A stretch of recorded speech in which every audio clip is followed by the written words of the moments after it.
जय श्री कृष्ण।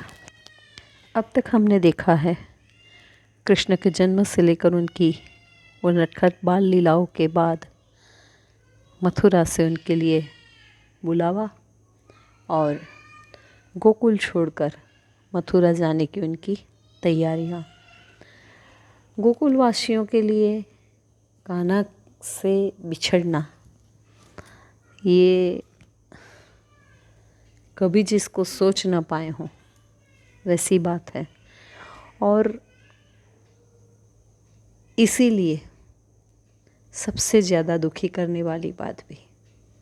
और दुख बहुत धीरे धीरे चलता है, या यूँ कहिए कि दुख के दिन बहुत मुश्किल से कटते, बहुत लंबे होते हैं।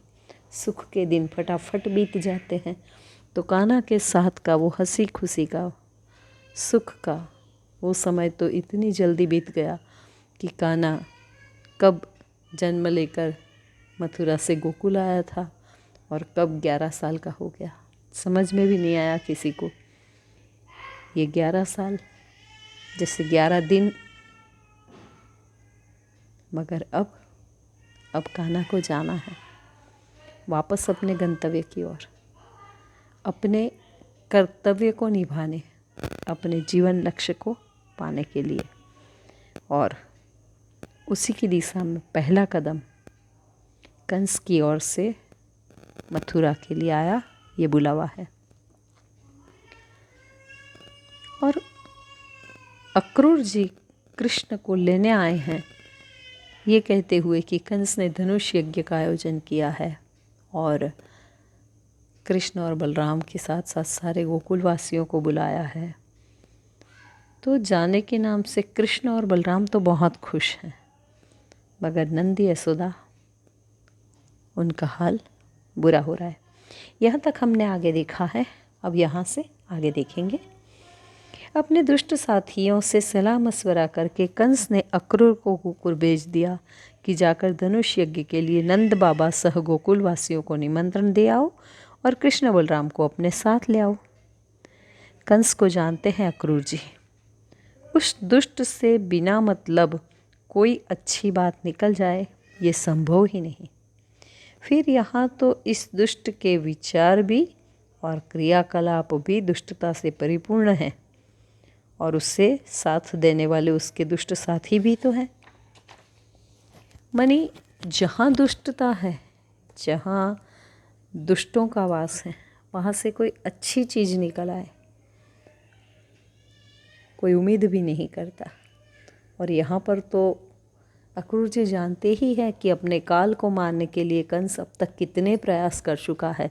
तो कोई बुला के कान्हा का स्वागत सत्कार करेंगे, उसको सर पे बिठाएंगे या राजगद्दी सौंप देंगे, ये तो होने वाला नहीं था।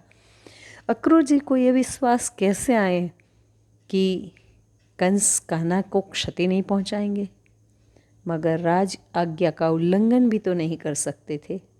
सो बेमन से मन ही मन स्वयं को कोसते हुए कि स्वयं ही लाकर दोनों बच्चों को मौत के मुंह में छोड़ देंगे, यानी कि कंस को सौंप देंगे।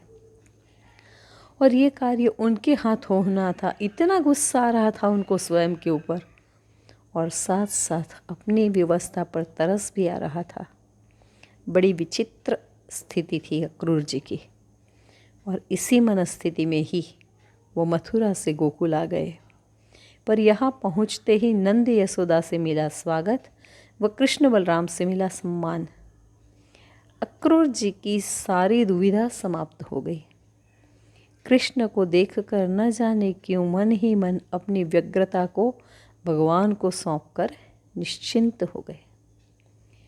मथुरा जाने की बात से दोनों ही भाई अत्यंत उत्साह में हैं। नंद बाबा को भी दोनों बच्चों को लेकर स्वयं जाना है तो उसमें कुछ भी गलत नहीं लगा, पर मैया कान्हा को नहीं जाने देना चाहती। उनको यह अंदेशा हो चुका है कि एक बार कान्हा मथुरा चले गया तो फिर वापस नहीं आएगा, इसीलिए मैया नहीं भेजना चाहती कान्हा को। प्रातःकाल प्रस्थान तय हुआ और अतिथि विश्राम को चले गए। इधर नंद भवन के सामने खड़े रथ ने सभी का ध्यान आकर्षित किया और कृष्ण सखाओं का आना प्रारंभ हो गया। उसी के साथ बात पूरे गोकुल में फैल गई। कान्हा के साथ धनुष यज्ञ में शामिल होने के लिए उन्हें भी बुलाया है और वह भी मथुरा जाएंगे। इस बात से सारे सखा तो उत्साह में आ गए, पर गोपियों तक जब यह बात पहुंची तो उनका हाल बुरा हो गया। कान्हा से दूरी का ख्याल आते ही हृदय जैसे धक्क से रह गया। पल भर को तो जैसे अचेत सी, किंग कर्तव्य विमूढ़ सी खड़ी ही रह गई। जब थोड़ा संभली तो खुद को ठगा सा महसूस करने लगी। कभी पल भर का भी वियोग कृष्ण से होगा, ये बात तो सपने में भी नहीं सोच पाई थी, और वो कठोर वास्तविकता बनकर सामने खड़ी थी। और क्या करें, वो सब की सब समझ में ही नहीं आ रहा था उनकी। सभी विवाहिता है, घर परिवार है सबका, सास ससुर पति, क्या कहती सबको, इतनी रात गए कहाँ और क्यों जा रही है। कान्हा प्रातःकाल जाने वाला है, उसी समय उससे बात हो पाएगी।